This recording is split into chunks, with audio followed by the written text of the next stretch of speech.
I gotta be completely 100% honest with you.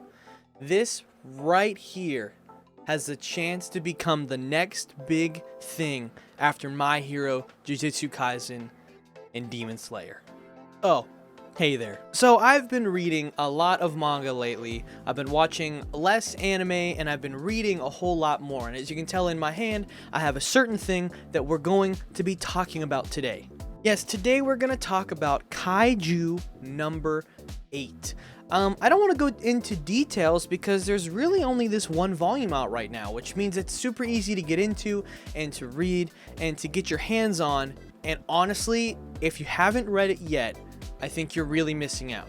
Now, for the longest time, when I would think of an introduction manga or anime to tell someone about, I would mostly lean towards something like My Hero Academia or Naruto or Bleach. One of the really simple and down-to-earth series that are really easy to get into. The problem is, right now, all of those series have so many volumes that for some people, when they see that even My Hero is upwards of 30 volumes now, that's a little bit I don't know, as a new viewer for me, I don't like to see a huge number and go, ooh, I don't want to buy 30 books. That's a lot of books. But one book is a lot easier. So the story follows someone who's not in high school. I am going to spoil a little bit of the plot. I'm not going to go into too many details, so this should be pretty spoiler free, but there will probably be light spoilers for this first volume, as this is the only one that I have read. Just going forward, just so you know, you'll find out a little bit about the story, but more or less it'll be a hype talk to make you want to read it. The story follows Kafka. I think it's Kafka Hibino. And he is, I believe he's 32 years old. Actually, is he 32 years old? Yes, Kafka is 32 years old. Thank you, manga, for making it very easy to find his actual age. And basically, Kafka works as the cleaning officer, or in the cleaning department of the Kaiju Defense Force. There are the actual officers who do the killing of the Kaiju, and then there are the people who clean up the parts after the battles ensue.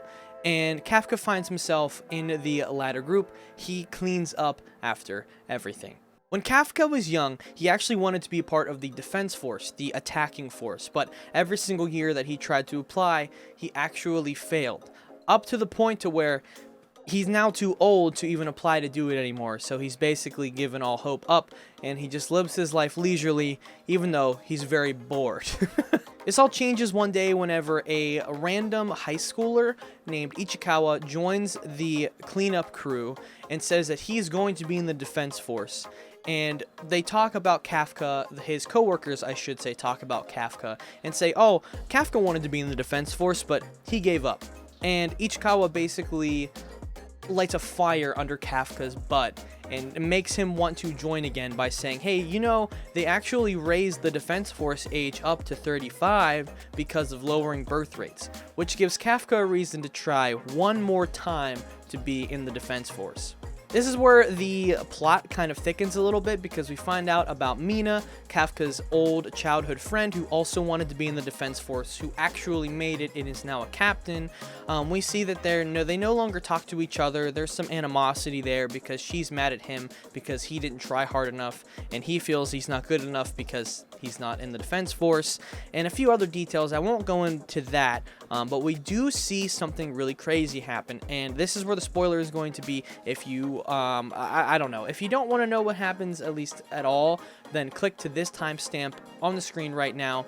It should also be in the description, and you'll skip over the portion where I talk about the little bits of the story, and then I'll talk more about a summarization after. So Kafka saves Ichikawa from a kaiju, or I don't know the specific name for these smaller kaijus, as I've only read this volume once, so I don't know all the details, but he saves him from being attacked, and basically he's sent to the hospital, and he basically feels defeated. He's like, I can't save anyone from anything.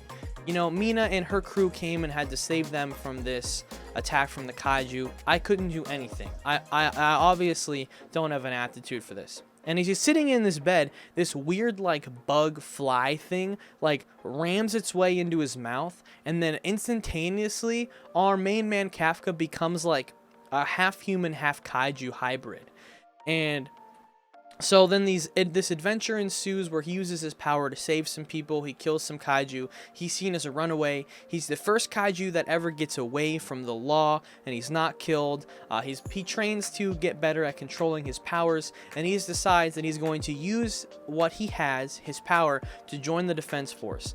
And we meet some other characters, and we get this interesting plot at the end where they have to kill kaiju.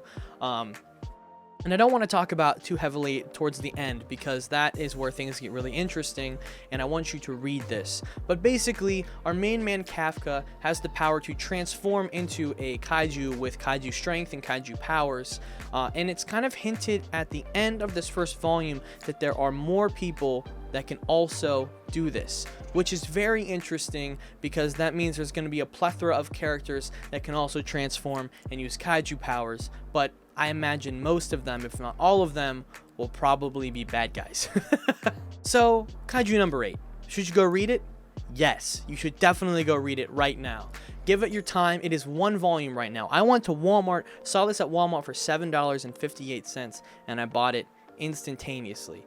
It was definitely worth the money. I think it's a great first volume. The second one doesn't come out for a couple of months, so you get a little bit of time to digest the story and get used to it before having to jump in and read another volume.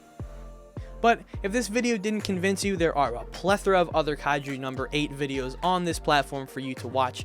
Make sure that if you did enjoy this, to smash the like button. Make sure you hit that sub button as well. We're going to be making more content and anime videos here on the channel as well. I'm going to start doing like collection videos and haul videos from the manga that I buy after this gigantic haul that I come in, and I don't know. Well, let's see. It's going to take a little bit. I'm trying not to stumble over my words today in this video, but don't worry. More things will be coming from me in the future, I promise. Make sure you go check out Kaiju number 8 before too many volumes come out, because I don't want you to get too behind on the story. I think it's a good one. It ends on a cliffhanger too, and it asks all the right questions to make you want to pick up volume number 2. So with that being said, I will catch you guys back here in the next video here on Pancake Reviews. I hope you enjoyed yourself, and I'll see you later. Bye.